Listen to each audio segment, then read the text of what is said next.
I just think people are running from issues. And I don't think in this business you're supposed to run from issues. Everybody's running from the big elephant in the room involving the WNBA and the latest with Coach Stephanie White of the Indiana Fever going on a little tirade during a post-game press conference because people were accusing her of not supporting her player. The WNBA keeps asking everyone to get back to basketball, but that's becoming harder when every major controversy somehow turns into a fight over race, politics, gender, or identity. From Caitlin Clark to Sophie Cunningham, and now the Carrington Cunningham drama, the league keeps getting pulled into America's culture war. The real question isn't whether politics exists around the WNBA, it's whether the league is willing to confront it before politics becomes bigger than the basketball.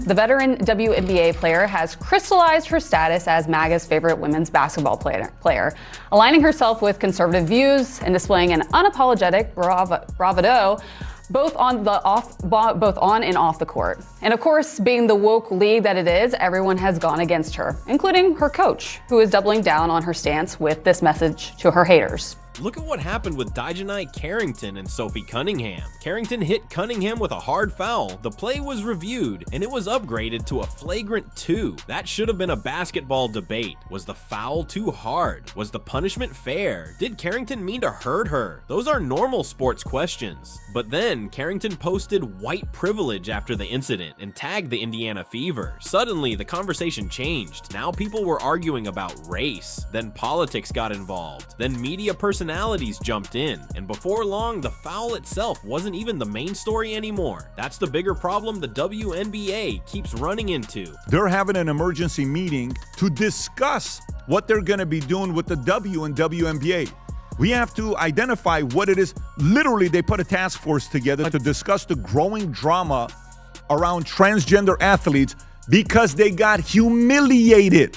A basketball incident happens, and somehow the conversation becomes a national political argument, and the league can't keep acting surprised when that happens. Love will win, grace will win, humility will win, and kindness will win. I stand by them, I will always stand by them. Everybody else can go to hell. Indiana Fever coach Stephanie White found herself right in the middle of the Cunningham controversy. After the foul, White said she hadn't seen the play live, but later watched the replay. She called it egregious, while also saying she didn't believe Carrington intentionally went after Cunningham's neck. Some Fever fans didn't like that response. White was booed at home. Coach of the month, Stephanie White. And Indiana Lieutenant Governor Micah Beckwith even called for her firing. Think about how wild that is. A head coach is getting booed by her own fans because of how she talked about a foul involving another team.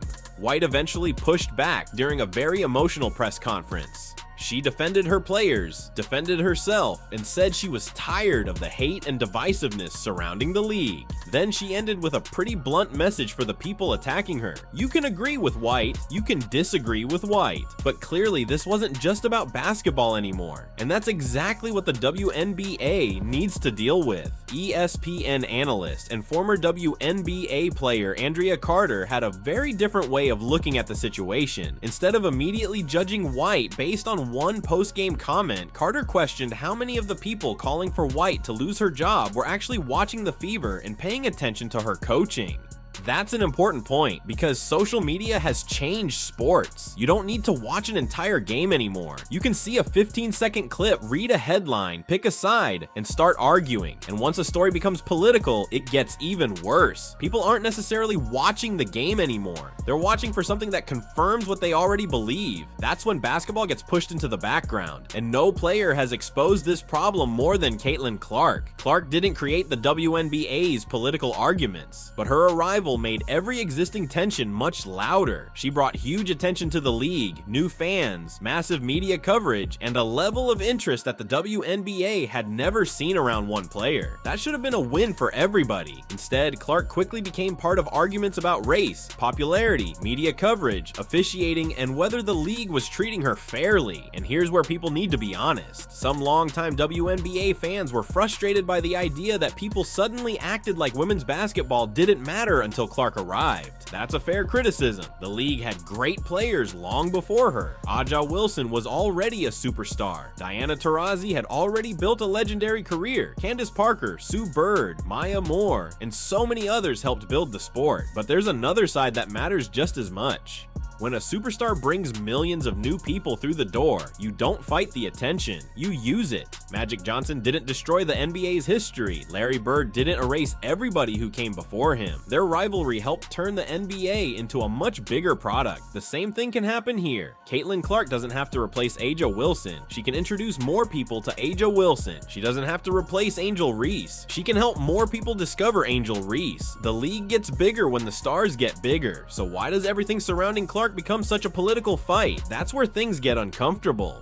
Sophie Cunningham is probably one of the clearest examples. Cunningham has spoken openly about transgender athletes competing in women's sports. She has said she wants to protect women's sports and young girls, while also making clear that she doesn't hate transgender people. Her comments immediately became political. Some people praised her, others criticized her, and then major political figures started talking about her. And that's when you know the conversation has moved far beyond basketball. Cunningham wasn't just being discussed as a basketball player anymore. She had become part of a much bigger political argument, and that's exactly what the WNBA has to be careful about. Because once players become political symbols, every game becomes another opportunity for people to fight over politics. And politicians have already figured this out. They know Caitlin Clark gets attention. They know Sophie Cunningham gets attention. They know WNBA controversies get clicks. So when something happens, politicians have a reason to jump into the conversation. We've seen political figures weigh in on controversies involving Clark, Cunningham, Stephanie White, and the league's policies. And the problem isn't that politicians have opinions. They're going to have opinions. The problem is what happens when the WNBA becomes useful as a political weapon. That's when every controversy gets amplified. A hard foul becomes a political talking point. A player's comment becomes a campaign issue. A coaching decision becomes a culture war argument. And suddenly the basketball is almost an afterthought. This is where Stephen A. Smith has been especially blunt about the bigger picture. His argument is basically that the WNBA can't keep avoiding the uncomfortable issues surrounding the league. If people are using the WNBA to push political arguments, simply saying, "We just want to talk about basketball," isn't enough. That's an important criticism, because you can't control the conversation by pretending the conversation doesn't exist. And Andrea Carter made the opposite but equally important point. She wants people to actually watch the games and judge players and coaches based on basketball. Both arguments can be true. The WNBA should protect the basketball product, but it also can't ignore the political fights surrounding the league. That's the balancing act, and right now it doesn't look like the league has completely figured it out.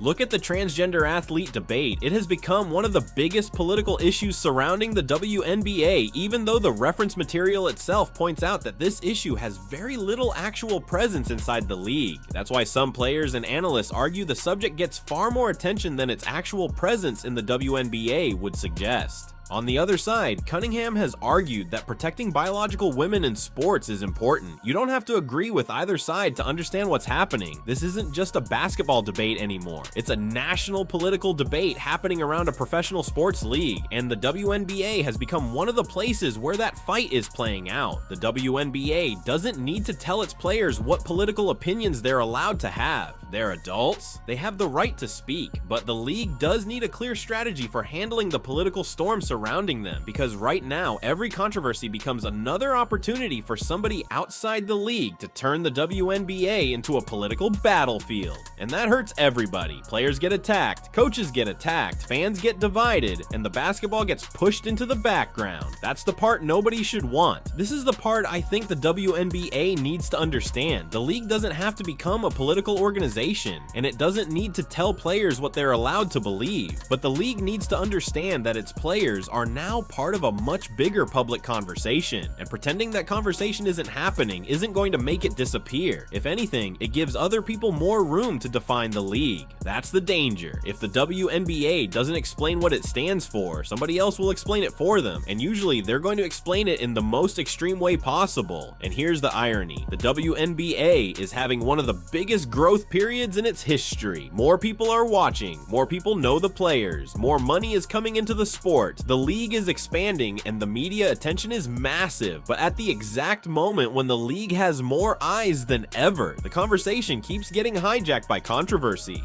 That's a serious problem, because attention is valuable, but not all attention is good attention. If someone watches their first WNBA game because they heard about Caitlin Clark, that's great. If someone watches because they want to see whether another player is going to get into a political fight, that's a different kind of attention, and the league needs to decide which one it wants to build around. Here's what I think the WNBA should avoid. Don't turn every controversy into a political battle. Don't pretend politics isn't happening, and don't let outside political groups define the league. Instead, confront the issue when it needs to be confronted. If a player is harassed, deal with it. If a player makes a controversial statement, let them explain it. If there's a problem with officiating, fix it. If there are questions about league policy, answer them, then move on, because the basketball has to remain the main event. And honestly, the WNBA has enough basketball to keep people entertained. Caitlin Clark, Aja Wilson, Angel Reese, Sophie Cunningham, Juju Watkins when she's healthy, the rivalries, the new teams, the playoffs. There's so much happening on the court. The league doesn't need to manufacture drama. It already has plenty, and this is where I'd push back on one part of the argument. It's easy to say the WNBA is being attacked because of politics. Sometimes that's true, but not every criticism of the WNBA is a political attack. Some people genuinely don't like the officiating. Some fans genuinely think the league handled certain situations badly. Some people don't like the style of play. Some people are frustrated with the media coverage. And yes, some people absolutely are using the WNBA to push political arguments. All of those things can be true at the same time. That's why the league has to be careful. If it treats every critic like a political enemy, it will lose legitimate fans. But if it ignores the political attacks completely, those attacks will grow. There's a middle ground, and that's the part the WNBA needs to find. The WNBA doesn't need to run from politics. It needs to stop letting politics control the story. That's the difference. The league can protect its players. Players can speak their minds. Coaches can defend their teams. Fans can disagree. Politicians can say what they want. But when the dust settles, the basketball has to be what brings everyone back. Because the WNBA finally has the attention it spent decades trying to build. Don't waste it. Don't let every hard foul become a race debate. Don't let every player statement become a national culture war. And don't let outside political groups turn the league into their battlefield. Deal with the controversy when it comes. Then put the ball back in the players' hands. Because honestly, that's where it belongs. And I'm curious what you think. Is the WNBA being unfairly dragged into America's political fights? Or has the league done enough to make itself part of that conversation? Because either way, one thing is becoming harder to ignore. The WNBA can't keep running from the conversation. It has to confront the politics surrounding it and then get back to basketball.